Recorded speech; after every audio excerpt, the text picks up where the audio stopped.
Hello दोस्तों, स्वागत है एक बार फिर से आप सबका आपके अपने यूट्यूब चैनल पर। तो आज के हम इस वीडियो में बात करने वाले जीपीपी की जो ओल्ड पेपर है, यानी पिछली साल जिन्होंने बैक पेपर दिया था, यानी जिनकी बैक रही थी और जिन्होंने पेपर दिया था 2021-22 की बात कर रहे हैं, ठीक है। उस पेपर की आज हम इस वीडियो में चर्चा करने वाले हैं, ठीक है। तो देखिए आज इसके क्वेश्चन देखते हैं। इसमें पहला क्वेश्चन दे रखा है आपको कि न्यूक्लियस की खोज सबसे पहले किसके द्वारा की गई थी, यानी न्यूक्लियस की जो खोज की गई थी वो किसके द्वारा की गई थी। तो वो की गई थी आपके रॉबर्ट ब्राउन के द्वारा की गई थी, 1931 में की गई थी, ठीक है। इंग्लिश में बात करें, nucleus was first discovered by, यानी न्यूक्लियस की खोज है किसके द्वारा की गई थी, ठीक है। आगे बात करते हैं आपके सेकेंड क्वेश्चन है आपका, रिक्त स्थान दे रखा है, फिर दे रखा है में अलगाव एवं पुनर्संयोजन नहीं होता है, ठीक है। यानी अलगाव और पुनर्संयोजन वो किस में नहीं होता है, ये जो अंतरावस्था होती है, ठीक है। अंतरावस्था होती है जिसमें क्या होता है आपके अलगाव और पुनर्संयोजन नहीं पाया जाता है। आगे क्वेश्चन की बात करें, आगे क्वेश्चन है एक ही वर्ण में नियंत्रित करने वाले अनेक जीन कहलाते हैं, यानी एक ही वर्ण में वर्ण को नियंत्रित करने वाले जीन हैं वो क्या कहलाते हैं, वो कहलाते हैं बहुजीनी, ठीक है। यानी बहुजीनी वो कहलाते हैं। आगे बात करते हैं पृथक्करण का नियम को खालिस्तान के नियम के रूप में जाना जाता है, यानी पृथक्करण का नियम है उसको किस रूप में जाना जाता है, तो उसको जाना जाता है युग्मकों की शुद्धता के नियम के रूप में जाना जाता है, ठीक है।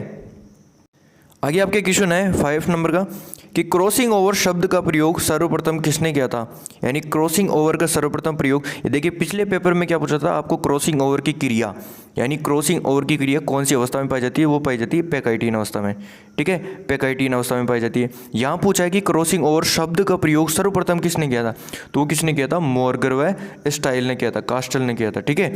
यानी मोरगर और कास्टल ने क्या किया था, क्रॉसिंग ओवर शब्द का प्रयोग सर्वप्रथम किया था। आगे बात करते हैं खालिस्तान एक विशेष एमिनो अम्ल के लिए कोड के साथ आरएनए के ट्रिपलेट अनुक्रम को क्या कहा जाता है, तो इसे क्या कहा जाता है, इसे कोडोन कहा जाता है। क्या कहा जाता है, कोडोन कहा जाता है, ठीक है ना।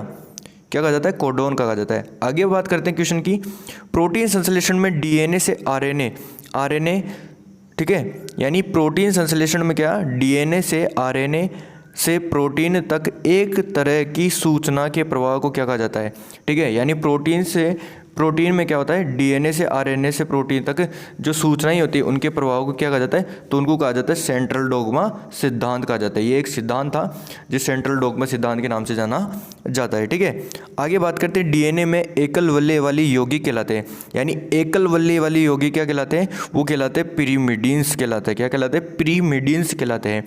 पिरीमिडीन्स कौन कौन से होते हैं, देखो पिरीमिडीन्स होते हैं आपके 3 प्रकार के होते हैं, पिरीमिडीन्स 3 प्रकार के होते हैं, ठीक है। पिरीमिडीन्स कौन से होते हैं, साइटोसिल होता है आपका, एक थाइमीन होता है और एक यूरेसिल होता है, ठीक है। क्या होता है, साइटोसिन होता है, थाइमीन होता है और यूरेसिल होता है। डीएनए में साइटोसिल और थाइमीन पाया जाता है। वही बात करें आरएनए में तो साइटोसिल और यूरेसिल पाया जाता है, ठीक है। ये आपके आरएनए में पाए जाते हैं, ठीक है। आगे बात करते हैं, रिक्त स्थान ने साइटोप्लाज्मिक इनहेरिटेंस का पहला केस बताया था, यानी इनहेरिटेंस का जो है पहला केस किसने बताया था, तो वो बताया था कोरेंस ने बताया था। किसने बताया था, कोरेंस ने बताया था, ठीक है ना। आगे बात करते हैं, आगे आपका 10वां क्वेश्चन है, नर एवं मादा लिंग में आकारिकी और संख्या में भिन्न गुणसूत्रों को कहा जाता है, यानी नर और मादा में जो आकारिकी संख्या में गुणसूत्र होते हैं उन्हें क्या कहा जाता है, तो उन्हें कहा जाता है लिंग या एलिलोसोम्स कहा जाता है।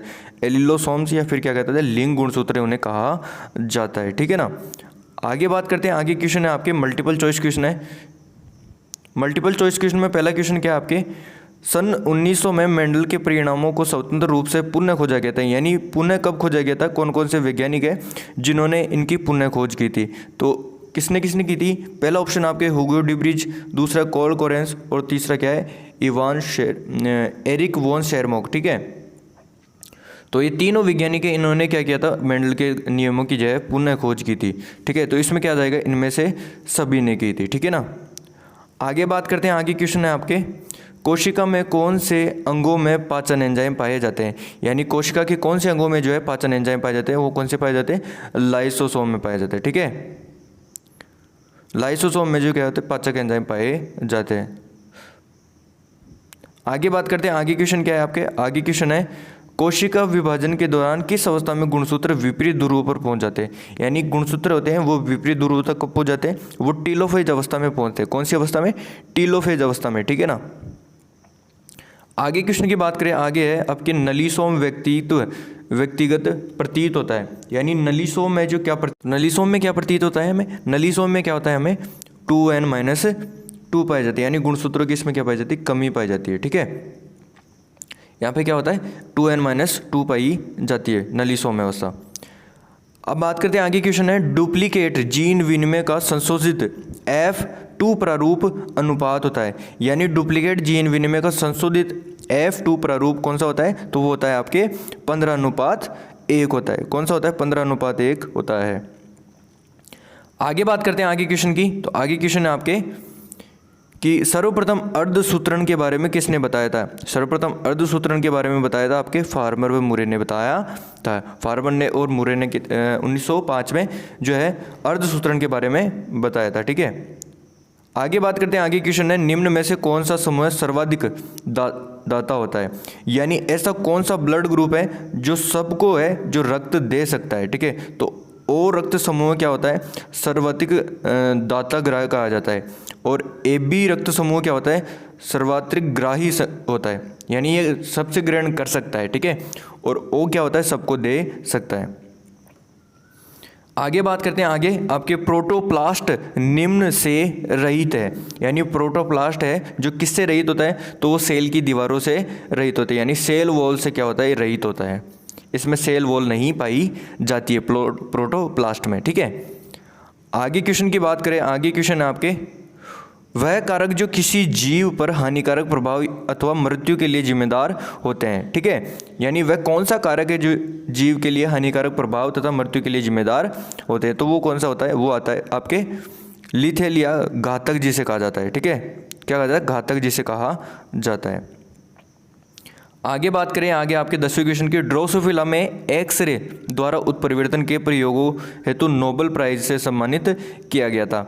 यानी जो है ड्रोसोफिला पर क्या देखा गया था? उत्परिवर्तन को देखा गया था, ठीक है। ड्रोसोफिला की आंख पर।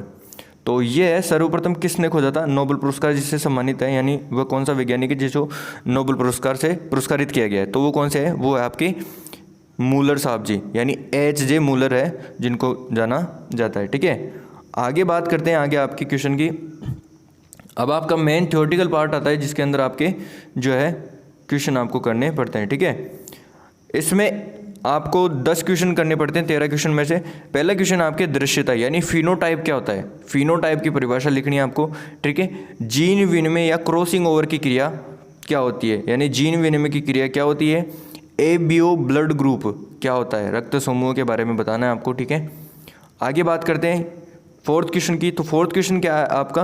न्यूक्लियोटाइड क्या होता है? न्यूक्लियोटाइड के बारे में बताना है। डोमिनेंस या प्रभाविता किसे कहा जाता है? लिंकेज, सहलग्नता किसे कहा जाता है?